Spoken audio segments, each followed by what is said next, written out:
Red leather, yellow leather. Red leather, yellow leather. Red leather, yellow leather. So much red and yellow leather. It is just McDonald's. It's just ketchup and mustard out here. I'm loving it. Go? Go where? What are we doing first? What's going on? How are you? Oh, I'm the best. Best in the West. West Coast. Welcome everyone to Beer the Walking Dead. I'm Shorty. And I'm Travis. We're going to break down your latest episode of Beer the Walking Dead tonight. We're also going to break down some local beer. Yes. Local beer, Gummy Worms, hailing from Sacramento, California, brewed by New Glory. It's actually one of my very favorite beers. Awkward. And it's never tastes the same when I drink it. And Shorty just told me why. And she's going to tell you why after our review. Yeah, for sure. What episode are we doing today? It's called Honey. Awesome. Season 6? Season 6, episode 7. 5? 7? I thought you said 7. I always say Oh, we don't things. even know. He just makes shit up. It's a good one. Let's get to the review. It's that one. Cheers. Cheers. Start us off. Juicy. All right, so it's the Dwight and Sherry show. Oh, yeah. Cue the Marvin Gaye. Exactly. Bum chicka bow wow. Very white going on. So, you know, they're back together, reading the love letters over again. And then Sherry gets up and disappears. And then there's creepy people. Yeah, the Jabberwockies definitely come. I was so sad she didn't keep her Negan black lingerie. She went for like a very more natural, just underwear look. Her and Dwight were just basically reaffirming how much they loved each other and how long it's been since they've seen each other. And all of a sudden, Sherry just awkwardly says, "You got the hot sauce, but you forgot the fork." Right. And then she gets up and walks away. And obviously you're gonna follow her wherever she goes. But then as soon as she opens the door, this wind comes in. So Dwight's like, "Hey, there's doors open here. What's happening?" He gets scared. Something's going on with the woman. Yeah. Figure something's going on. And then really creepy. Like, Jabberwocky's actually pretty legit. Right? So, you know, and in Fear the Walking Dead, we have people that wear masks too, apparently. So, but really creepy. So basically he gets kind of jacked and he thinks that, Sherry's gone and now he's jacked too. Okay. So then he ends up in, what is it, like a skate park or something? Pretty cool skate park, pretty rad skate park, I'll say that much. There you go, with a gun to his head. and a German Shepherd that won't shut up, right? Well, it's almost like a wild animal. They say they found it by a zoo, so we don't even know what kind of dog this actually is. But yeah, he's not nice. He doesn't like Dwight at all. So one guy is basically in front of Dwight saying, who are you? Where's Virginia? And Dwight's obviously, we know from these episodes, he's against Virginia and all she stands for. She's kind of like telling them like, hey, look, I'm not with her. They don't know that. They don't. And they got video. And so he's asking, where's Sherry? Where's Sherry? To this guy in a white mask. And then Dwight, obviously being a badass, he takes him down with, some military recon. And then takes the mask off him. It's just some normal dude. It's not a Jabberwocky at all. And then he's like, where's Sherry? And then like a group of people along the side of the skate park who have way better boards and bikes look down at him and are like, have guns pointed at him. And Dwight, Sherry comes in too. Sherry comes in and, oh gosh, I can't remember. When does Dwight find out that they have Allie though? At some point. Was it before Sherry enters? Later. I can't remember. Way later, yeah. Anyways, so Sherry enters, and then he's like, well, hey, I've apparently been doing things that I really don't know about. Right. So involved in this group, obviously. And then, so then I'll bring up, so then he knows that Allie has been, well, Allie didn't check in. Allie was supposed to be checking in for him while he's with his woman. She doesn't check in. I think everyone in the audience knows, oh, well, that was a red flag. But then, and so we find out that she's actually been captured by these people prior to even Dwight being captured by these people. Yeah, they start playing one of the cameras that they've been doing, like Dwight and Allie are on these recon missions of like, how people died, where people are, kind of like bring back them some information. And someone starts playing the video camera of Allie like talking, and so Dwight like makes a connection that obviously they have her too. Right. She's on they actually have her on the tape saying, don't say anything. Yeah, don't say anything. Play it cool. Yeah, so the group stands for something good. Yep. But going about it in an interesting way. Like, I don't know. So anyway, Dwight gets out of it, or Sherry's able to talk him off the ledge, so they are able to actually have a conversation and figure out who Dwight is and that connection, and yeah. So after they reconnect with Allie and the group is and Dwight and Allie are talking, they're obviously against Virginia, and we're also seeing a very strong trend of everybody hates Virginia and hates what she stands for. Obviously Morgan and the person he saved and had and helped bore the child with, they were a part of Virginia's group and escaped. Sherry, she escaped with her group too. So everyone. Even the people in the office building knew who Virginia was and didn't like her. So basically, she is the bad taste in the mouth of everybody around this place. But she still has a lot of loyal followers and an infrastructure that's pretty gonna be hard to take down. And so their mission is, let's go take this whatever, like the tactical truck. And Allie's like, oh, I know that truck. That's my fucking truck. Right. And so basically, she goes, I know how we can do it. Let's do it this way. And we see them doing this really cool, looks like an old Western style, like train robbery, but they're trying to rob her truck, which is really cool. Poor Dwight gets jacked up. Yeah, dude, he does. So Allie, before that, so Allie lies, right? She says that, they're never going to be able to blow it up. So she stands up lying about that and then comes up with a better plan of the best way to beat Virginia is to have that vehicle. Right. So that's why they decided to hijack the vehicle. Dwight happens to be, of course, the poor one that actually makes it onto the vehicle. Yeah, right? So gets on there, he's got some bruises now, kicks the driver out of the truck. Mm-hmm. Loses the driver. Yeah, right. So there's that. And really takes a long time to slam on the brakes, too, by the way. I thought, this weird. Is the weirdest. I'm like, did the brakes go out and we didn't know about it? Like, is there something... It was a really long time to slow down that truck. Yeah, the thing was, it was like a runaway train. He could just like pull the lever back and have someone like pull the string down or something. It was very much like, what is going on? It was a really obnoxiously long time to break that, for that thing to hit the brakes. It looked like he put both feet on the brake like a kid would, and like Indiana Jones would be like, oh, Dr. Jones. He's all like slamming down on it, right? Hold on to your potatoes. Right? He's like the bricks on his feet. You don't know what's going on. But then, when's the last time he had an oil change in the apocalypse? Like, this thing might be really fucked up, really bad brakes. Who knows? What kind of rotors are on this thing right now? So everybody get your oil changed so that you can make sure your car brakes properly, apparently. Well, your rotors and your pads. Where's the next Kragen or what's on the East Coast? Like, where's the next Midas thing go to get their brakes fixed? Is it Mako? There's not one, right? I don't see like they can't make bullets. They're not refining brake pads, but it's just total DI stuff. No big deal. Don't worry about it. So I definitely look for this guy. All right, so where were we? We were at. We were at that. The dude gets kicked out, and then he needs new brakes. He needs new brakes. Check your brakes. If you drive anywhere during the apocalypse that we're going through right now, the pandemic, if you have to drive, you still need to check your brakes. Or you'll be looking like Dwight. Well, he probably would have slowed down faster if it was like the Flintstones cars where he his actually just, exactly. It looked like he did put his feet to the floorboard. The Flintstone car stops faster than the freaking thing. All right, so the rest of the Lone Rangers actually show up. Like, where have they been this entire time, by the way? Like, obviously the driver's preoccupied, and these guys disappear. Like, go get him, Dwight. This guy is driving this truck, right? He's trading paint with horses, but like, oh no, I don't want to hurt the horse too much. And they're trying to take over my car. Like, what was that? Like, I'd have mowed them horses down. Yeah, like, that was really weird. Right? Like really dramatic turning. I know. Like, it was like really dramatic. He looked so scared. Like, what are these horses that are trying to take me over? Yeah, it was. Well, maybe PETA. PETA still could exist in the apocalypse. I don't know.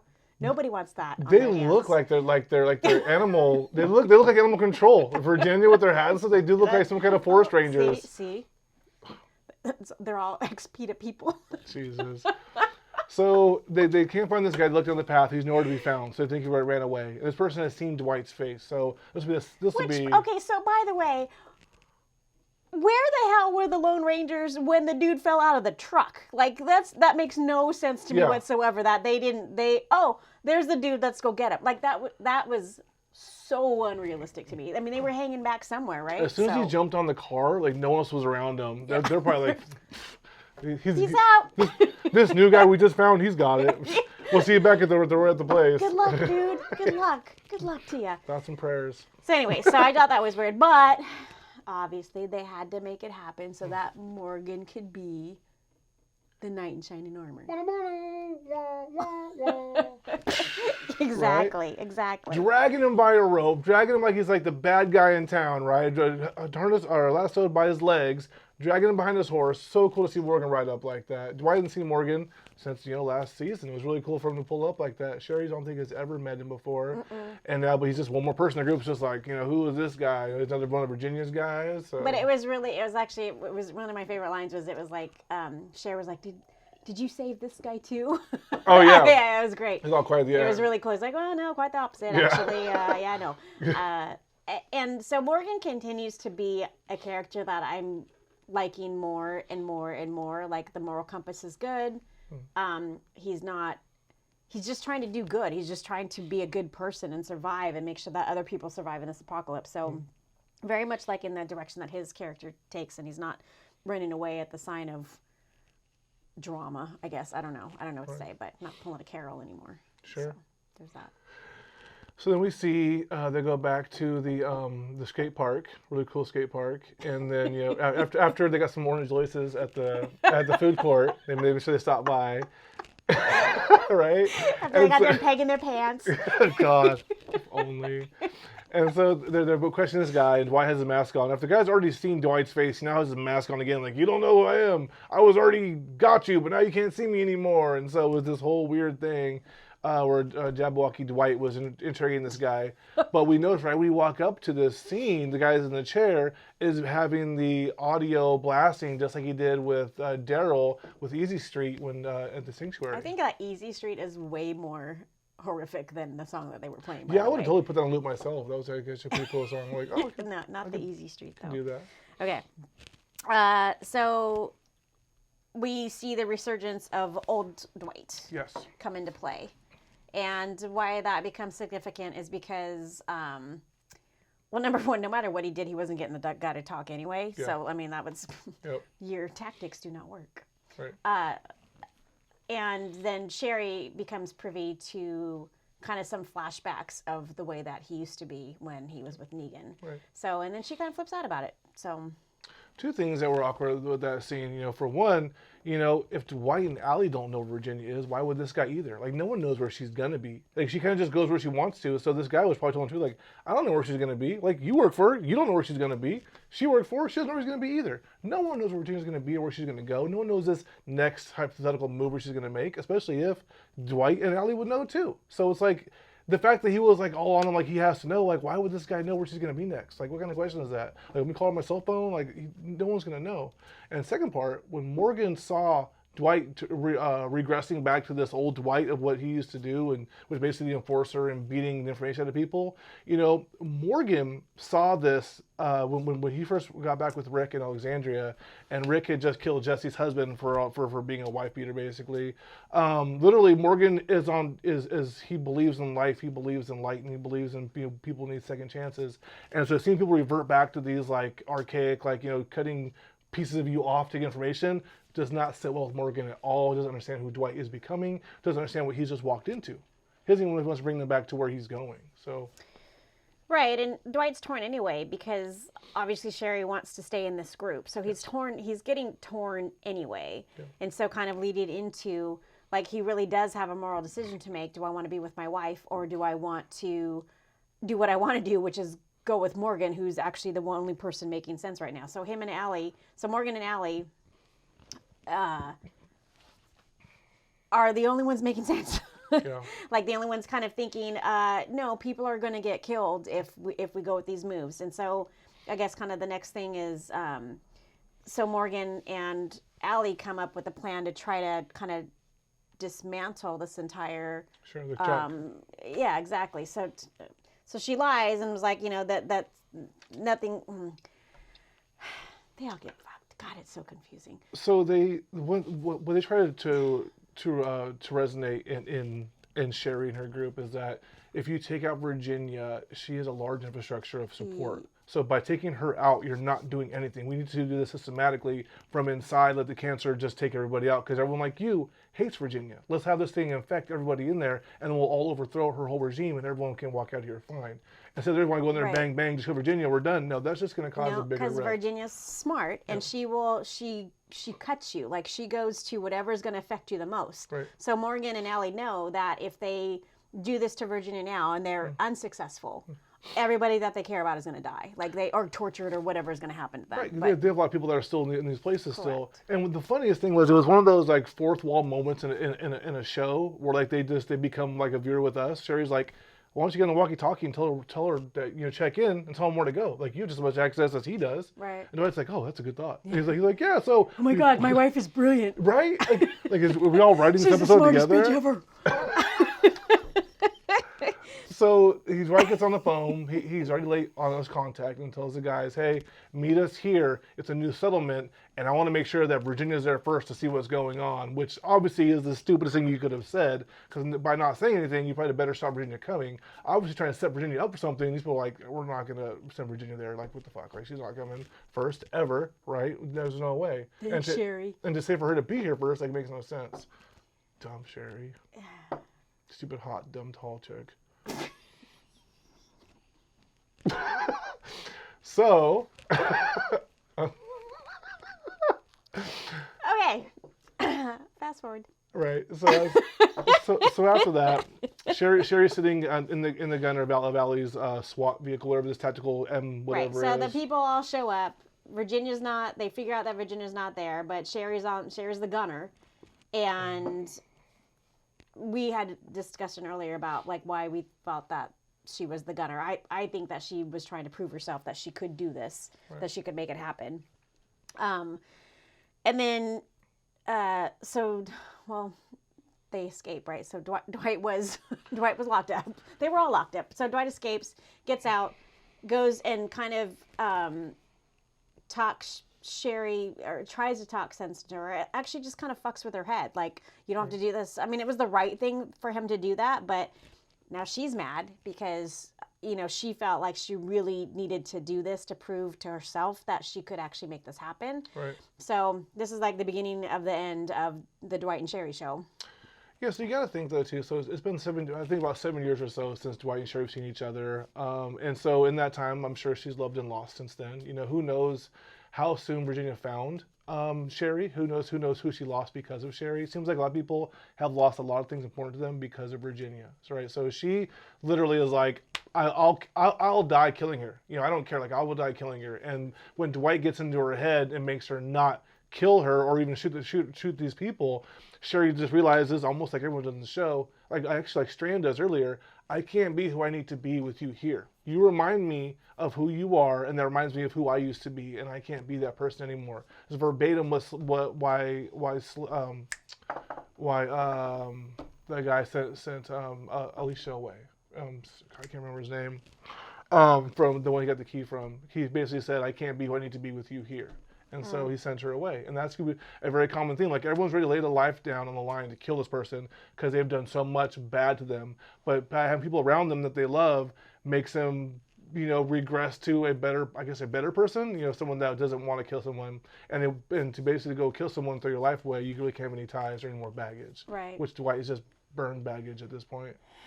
Right. So now we know. So now it's like Dwight has put himself in the horrible position of, he had this call to arms for people to come to this certain spot. So now him and Allie are already in a bad position because they missed check-in twice. Yes. And now they're not even there when they're like, hey, everybody come here and bring Virginia. Oh, yeah. Which didn't happen. So he's in a really bad position and puts Allie in a really bad position. Mm-hmm. And now Sherry basically says, like, we can't be together. Like, you're now turning into a good person. You should continue to go that course. Mm-hmm. This is what I need to do for me to kind of, spook off my demons. Right. And so then they part ways. After that many years of searching, they were together for what, a week? Well, I think he said a week. It's still a love story. He got a lot of booty out of it, so it's still okay. Like, Dwight's still good for the next 7 years. I don't know if he got as much as he needed because she went to go get a fork and fucking disappeared. She did. She was in her panties and a tank top, and then I got to go get a fork. And she said, "Fork you."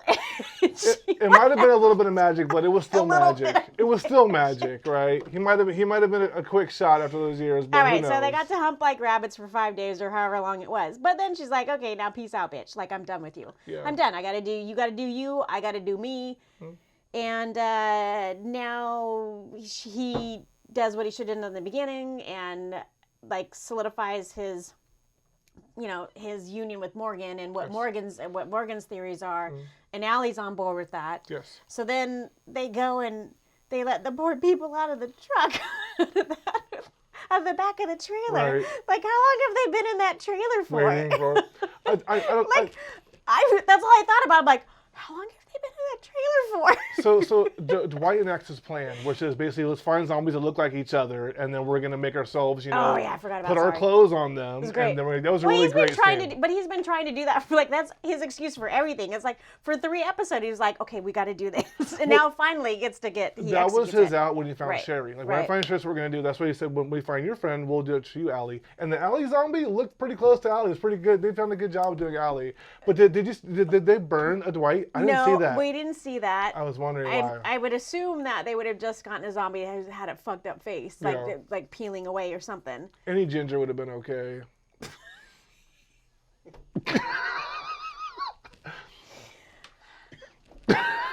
We digress. Anywho's. You're so terrible. What is wrong with you? I don't even know. So they go back to Morgan's plan, and they find the people from the office building that were in a truck. And they don't say like were they just staying there, were they just waiting there? I don't know how long they'd been there for, but they introduced them to Morgan. Like Morgan didn't know them yet, so Morgan didn't bring them there. They met Morgan and they went somewhere else. I also feel like so they open the back of that truck, and Morgan's like, "Oh, you got me a bunch of desk jobbers." I know, right? Like, we do all the work. You guys okay with work? I swear to God, I think one dude still had his laptop or something, right? Like, I thought someone was it weed smoking from the back? It'd be like, you know, Friday again, something like that. Smokey comes out. Oh man, so the one problem I have with Morgan's plan is I do not understand why Morgan thinks that he is so safe from being found.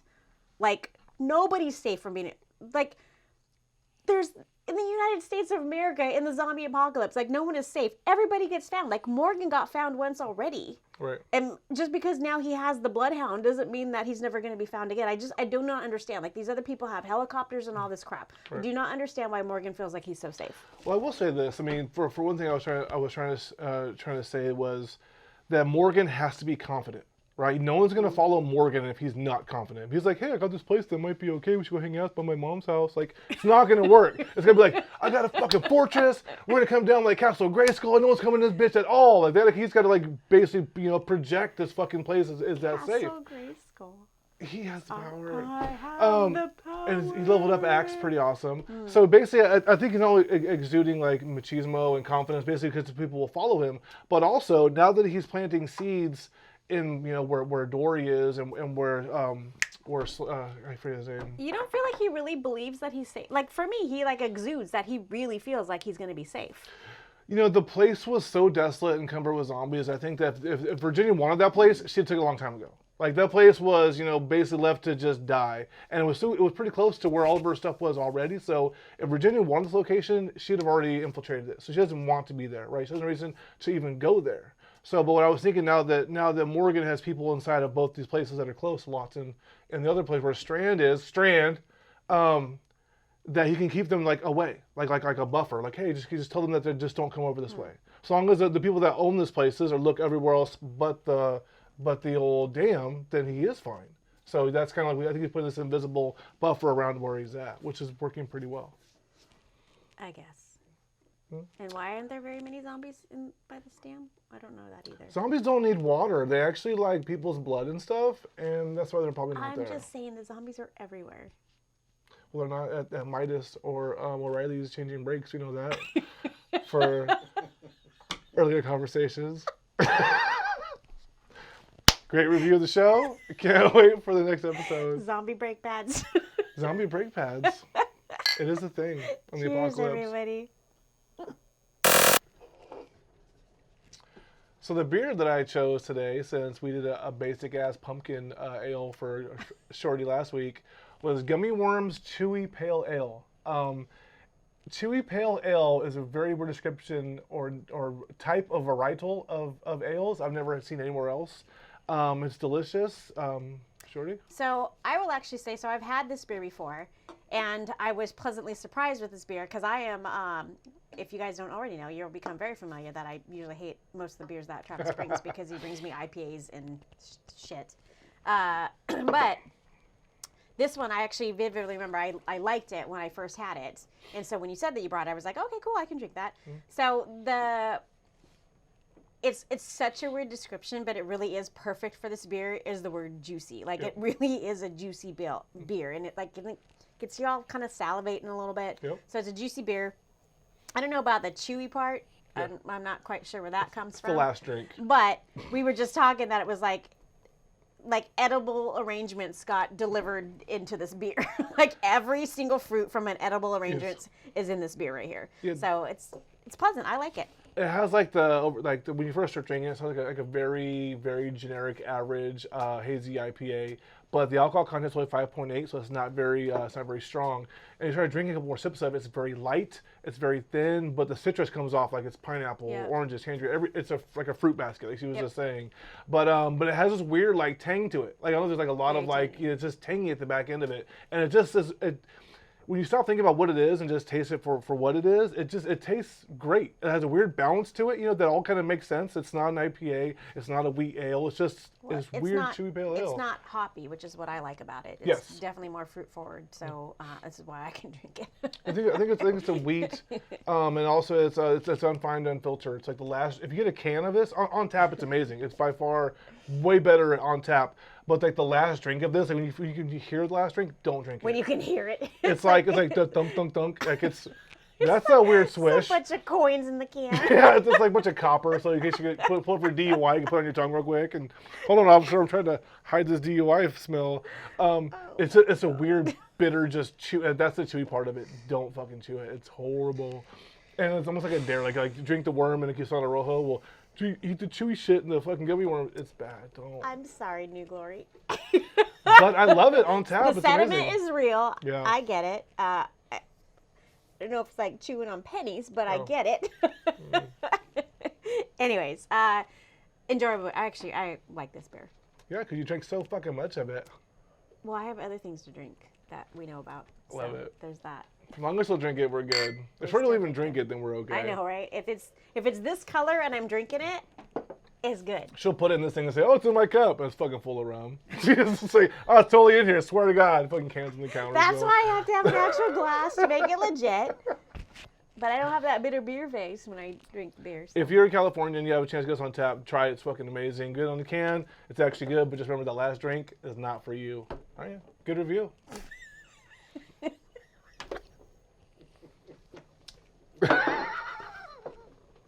And we out.